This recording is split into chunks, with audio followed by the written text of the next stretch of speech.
ಇದು ಭಗವದ್ಗೀತೆ. ಇದನ್ನು ಓದಿ ಇದರಲ್ಲಿ ಬರೆಯೋದು.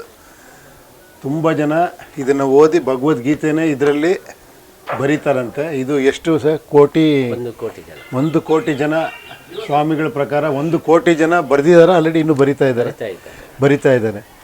1 ಕೋಟಿ ಜನ ಭಗವದ್ಗೀತೆನ ಬರೆದು ಅವರ ಸಂಕಲ್ಪ ನೆರವೇರಿಸ್ಕೊತಾರಂತೆ. ಸ್ವಾಮಿಗಳು ಇದನ್ನು ಕೊಟ್ಟಿದ್ದಾರೆ ನನ್ನ ಕೈಗೂ ಕೂಡ.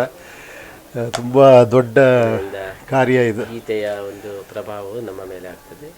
ಗೀತಾಚಾರ್ಯರ ಅನುಗ್ರಹವು ನಮ್ಮ ಮೇಲೆ ಆಗ್ತದೆ. ಜೀವನಕ್ಕೆ ಒಂದು ಹೊಸ ಚೈತನ್ಯ ಬರುತ್ತೆ. ಅದರ ಭಗವದ್ಗೀತೆಯ ಒಂದು ಪ್ರಭಾವ ಬಹಳ ಅದ್ಭುತವಾಗಿದೆ. ಬರೆದವರಿಗೆ ಅದನ್ನು ಬಿಡಲಿಕ್ಕೆ ಆಗುತ್ತಾ ಇಲ್ಲ. ಮತ್ತೆ ಮತ್ತೆ ಮತ್ತೆ ಬರೀತಾ ಇದ್ದಾರೆ. ಒಬ್ಬರು ಎಷ್ಟು ಬೇಕಾದ್ರೂ ಬರೀಬೋದು. ಒಮ್ಮೆ ಬರುವುದಂತ ನಮ್ಮ ಯೋಜನೆ. ಆದರೆ ಜನಗಳು ಕೇಳುವುದಿಲ್ಲ. 10 ಸಲ, 20 ಸಲ, 50 ಸಲ, 100 ಸಲ ಬರೀತಾ ಇದ್ದಾರೆ. ಅದು ಅಷ್ಟು ಗಾಢವಾದ ಪ್ರಭಾವವನ್ನು ನಮ್ಮ ಮೇಲೆ ಬೀರ್ತಾ ಇದೆ. ಅದಕ್ಕೋಸ್ಕರ ಭಗವದ್ಗೀತೆ ಅದ್ಭುತವಾದಂತಹ ಒಂದು ಗ್ರಂಥ, ಭಗವಂತ ಕೊಟ್ಟಂತಹ ಒಂದು ಗ್ರಂಥ ನಮಗೋಸ್ಕರ. ಅದನ್ನು ಪ್ರತಿಯೊಬ್ಬರು ತಿಳ್ಕೊಳ್ಳಿ. ಅದು ಒಂದು ಜೀವನದ ಗೈಡ್. ಅದು ಕರೆಕ್ಟ್. ನಾವು ಜೀವನವನ್ನು ಹೇಗೆ ನಡೆಸಬೇಕು ಎಂಬುದಕ್ಕೆ ಅದು ಮಾರ್ಗದರ್ಶನ.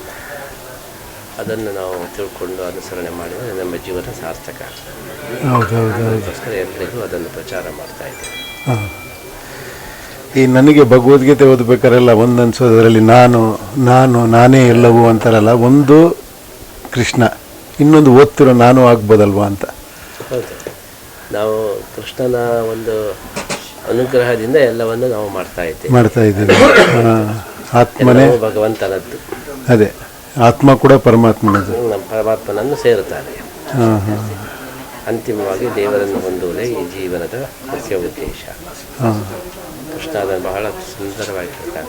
ಮನುಷ್ಯನಿಗೆ ದುಃಖ ಯಾಕೆ ಬರ್ತದೆ ಹೇಳಿದರೆ, ನಾನು ಅಂತ ಜಾಸ್ತಿ ತಿಳ್ಕೊಂಡ್ರೆ ದುಃಖ. ಎಲ್ಲ ದೇವರು ಹೇಳಿದರೆ ದುಃಖವಿಲ್ಲ. ದೇವರ ಮೇಲೆ ಅನನ್ಯಾಶ್ಚಿಂತಯಂತೋ ಮಾಂ ಯೇ ಜನಾಃ ಪರ್ಯುಪಾಸತೆ ತೇಷಾಂ ನಿತ್ಯಾಭಿಯುಕ್ತಾನಾಂ ಯೋಗಕ್ಷೇಮಂ ವಹಾಮಿ.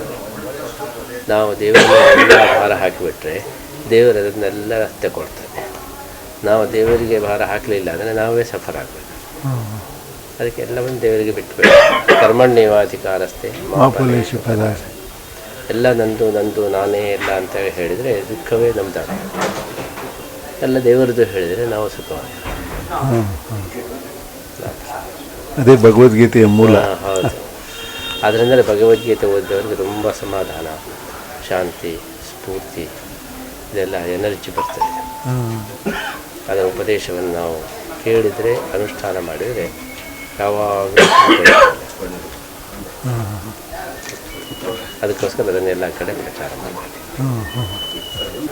ಗುರುಗಳಿಗೆ ತಾನೇ ಹೇಳಿದ್ರು ಭಗವದ್ಗೀತೆ ಅಂದ್ರೇನು, ಪರಮಾತ್ಮ ಅಂದ್ರೇನು ಅಂತ. ಸೊ ಅದೆಲ್ಲವನ್ನು ತಿಳಿಸುವಂಥ ಒಂದು ಈ ಭಗವದ್ಗೀತೆನ ಈ ಪುಸ್ತಕದಲ್ಲಿ ಬರೀಬೇಕು. ನಾನು ಬರಿತೀನಿ, ತಾವು ಎಲ್ಲರೂ ಬರೀರಿ. ಆಶೀರ್ವಾದ.